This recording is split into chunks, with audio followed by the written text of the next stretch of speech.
invite on stage to Octavi, CEO of Woodea. Are you? Okay, welcome on stage. Woodea, by the way, is the builder of that amazing stage we have over there made out of wood. And Fernando Casado. You were a jury before, now you are part of the panel. So now the floor is yours. There is urgency. I always talk about SOS, sustainability. Okay. Sustainability, so because of that urgency. So let's make the best out of that. Thank you, Nacho. And well, hello, Octavi and Fernando. It's a pleasure to meet you both. First of all, I would like to introduce myself another time because this is being recorded and people might see the video and haven't not seen the prior one. So I'm a former social entrepreneur myself, and nowadays I'm leading Govtech LATAM in Latin America, a program led by IDB Lab and iUniversity to apply open innovation in methodology intensities. And prior to start this conversation with Octavi and Fernando, I want to just tackle that the majority of public problems that we face as a society are related with social and environmental topics. And we are seeing that traditional ways of operating are not enough to solve those challenges. So I'm going to here quote Bill Gates.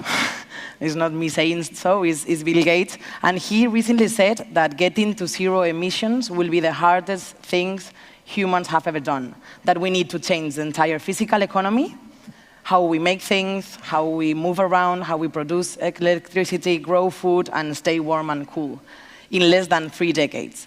And he's optimist and believes in humans, so do I.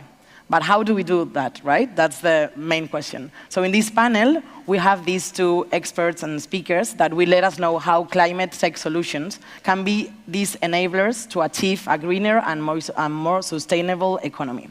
So we will explore with Octavi and Fernando these enabling technologies that are helping to tackle the challenges presented by climate change and outline the considerable potential of the Spanish climate tech ecosystem.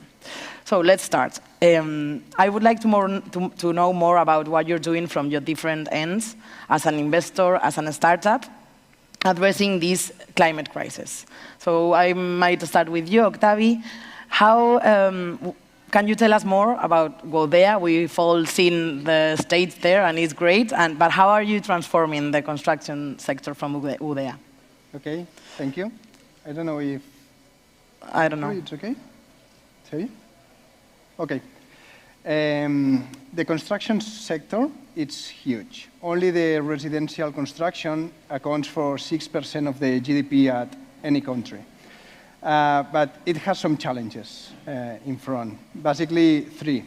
We have the climate emergency, the housing crisis, and we need houses to be affordable for the people. Mm-hmm. Solving 2 of these 3 challenges, it's quite easy. You can do only a few of houses, you can do it expensive, or you can make it super pollutant. Mm-hmm. But solving the 3 of them at the same time, it's super hard, and this is our challenge. So how we are facing it, basically with 4 pillars. Okay. One is digitalization, another one is industrialized construction, another is lean methodologies, and technical good. What we are doing is eliminating a relevant part of concrete in the buildings. Concrete is a super good material for doing buildings, but it's super pollutant. Okay. So we are exchanging this concrete per technical good. So we are doing big buildings made of wood that can be beautiful, sustainable, and also affordable for the people. Okay, thanks a lot. And Fernando, what about INCLIMO? How is it to be a pioneer investing in climate tech startups? And how was INCLIMO born and why? Why do you choose this vertical? Yeah, so I will start saying that I agree with you and Bill Gates in terms of the challenges. Thank you. But I think we live in the most fascinating times in terms of the potential we all have to change things. I've been working more than 2 decades and a half on sustainability, and I've never seen so much potential today in terms of capital, talent, technology, regulation, which was always like a backstop, and now it's like enhancing the momentum to make things happen for good. The climate emergency is very challenging, but there are many, many solutions there. Woodea is an example of them. And that's why we decided to create INCLIMO. INCLIMO Climate Tech is an investment fund that was born from Barcelona. Today we have 20 million euros, and we're in the process of becoming a 40 million euro fund. We invest in companies that want to contribute to the decarbonization process to address the climate emergency on seed Series A, tickets from 100K to 500,000, 1 million K. And we hope to contribute by helping them not only access capital to scale up and become more transformative and disruptive, but also to improve their process of carbon footprint, ESG strategy, performance metrics, and becoming a good company. I think that today it's, a very big moment. There's a lot of us who have joined capital to create this transformation process.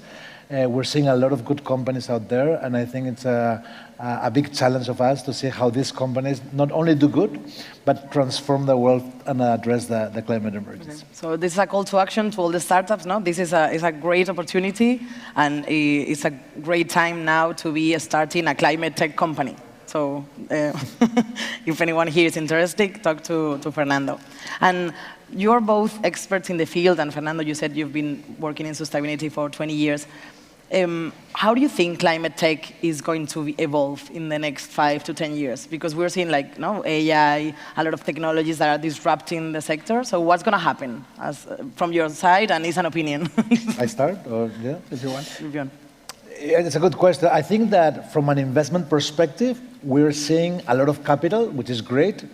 A lot of capital being deployed on early stages, which is great news. However, this also brings challenges. So we think that there's a lot of money invested in companies. If you look at traditional investment capital firms, they reduced 25% of capital increase last year, and climate tech increased 9%. So this is a good sign. However, there's a lot of money going to many companies. What we will see is that not all those companies are good. Access to capital is easier in this sense for climate tech.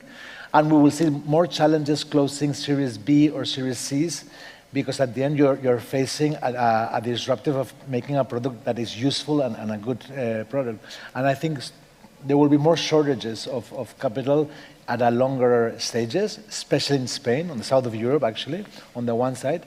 And another concern I have with the sector is we are putting a lot of emphasis on CO2 reduction, on greenhouse gas emissions reduction, etc., on the carbon footprint, but not too many on materiality. And I think that the climate tech sector in general has to think more of life cycle analysis processes in terms of materials that they go through the production process, because we're thinking a lot of the outputs, but not on materiality. And I think that Woodea is a good example. Yeah. So, Octavi, what do you think? Yeah, in my opinion, it will change dramatically. As you said, it's the bigger challenge that we as humanity probably we are facing. The European Union has set an objective for 2030 to reduce by 55% the carbon emissions, and for 2050 to reduce it to zero. It impacts any activity, any sector. In our case, in the construction sector, it means that for 2030, we will not be able to continue do buildings as we are doing now. Okay. We will need to change a lot. We will need to do buildings that are zero emissions. And also, we will need to reduce probably by 50% the carbon footprint in the construction phase. So it will change all the sector. Okay, so we need a lot of startups on the construction sector. So more Woodeas, please. Yeah, please more Woodeas. I will say in any sector. In any sector, okay, yeah. And well, talking about the startups, why do you think startups, or do you think startups are key in the transformation of the planet and the climate crisis? And why are they important if you think they are? Yeah, I think that you mentioned it before. There's a lot to be done. We have to change so many things in terms of our traditional way of doing things, how we move, how we live in buildings, how we use clothes, how we eat. And I think this kind of disruptive innovation is easier to perform at its early stage from a startup perspective than from a corporate perspective. And I think corporations, which are very good when things work to scale them up and replicate them, are not that good or have proven not to be so good in promoting this disruption on innovation and out of the box and changing things so efficiently. So I think the whole ecosystem of startups is crucial to propose things in a more crazy way, in a more courageous way, and provocative way to challenge the way we do things. At the end, we're fighting against habits, human habits, which is always very challenging. And I think a startup is a good way to start that battle. Yeah, to shake, the system and say, hey, here we are, and we are doing different things different, and they work. So exactly. Yeah, that's a good reflection. I think there is an additional element. I completely agree with that. But also, the corporates, of course, has to take profit of what they have done, and they have to scale. And they will not be so innovative in some elements because they have the code in another side. No? But also, when you want to really change things, you need to make a cultural change. Okay. And this is not easy in any company. I remember talking with the CEO of one of the bigger builders in Spain. He has 360 people in his company. And I said, how about the digitalization? And he said, wow, we are going at full about that. And I was asked, how many people do you have in digitalization from these 360 people? And he said 3. Yeah, so now... So it's not only that they have to put wood in the buildings or put some software or whatever, it's changing your mind if you want to really transform a sector. Yeah, it's, as they said, walking the talk. Yeah. I mean, it's putting the resources on the area that you're saying that you want to change. If you only have 3 people, then it's not going to happen, right? Exactly. Yeah, and so, okay, and I think we have here a lot of ideas to think about them. And why, and maybe Fernando and maybe Octavi, also startups. That a couple of startups, or name 3 or 4 startups that you think we all need to know, and that do you think are changing or are going to change the game? And apart from the Woodea, also, obviously, Woodea is one of them. and maybe tell us a bit, what do they do? Yeah. You always ask this question to VCs, and we hate it because at the end, you're in the dilemma of promoting your portfolio or saying startups that you're currently negotiating, which are the ones that are more enthusiastic. But anyway, I will... No sé if wet myself, but me mojaré, and I will reply. I know it was not an easy question, but I think I had to bring it to the table. You always, it's okay. It's fair. Okay. I think the Spanish ecosystem is great. We've seen a lot of talent, a lot of young people doing great things. And on the different verticals that we're exploring, I'm not going to say companies we've invested, because you can find them on our website if you want, or later. But companies that we've seen that I think are going to be disruptive, for example, in mobility. We have Cleta or Hoop, who are changing the way transportation is conceived from a subscription approach or transportation of employees.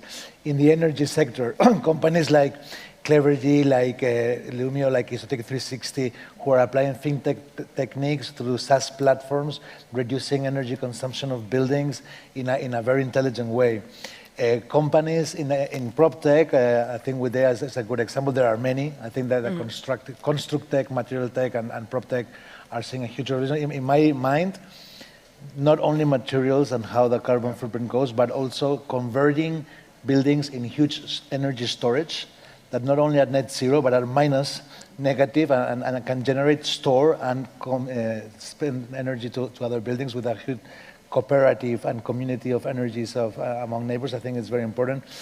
And a sector we like a lot, and it's not so common.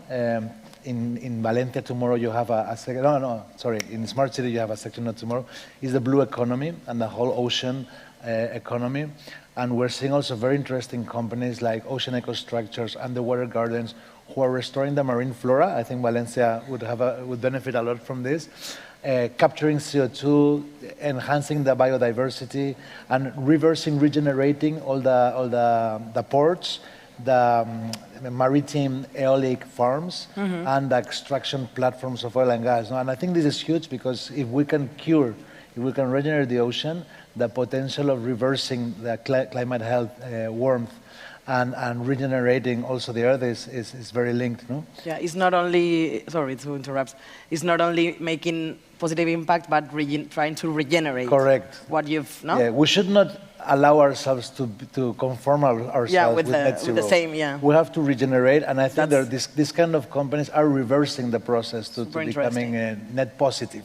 And I think that's a whole change of cycle. And all these companies are startups in the Spanish ecosystem close by, but I think they have a lot of credit for that. Thank you, Fernando. And Octavi, what about you? Yeah, in our case, we are a construction company, so we have to touch a lot of steps. Okay. And in any step, there are some startups raising. And it's good because we want to work with them. We don't pretend to be the best at any element.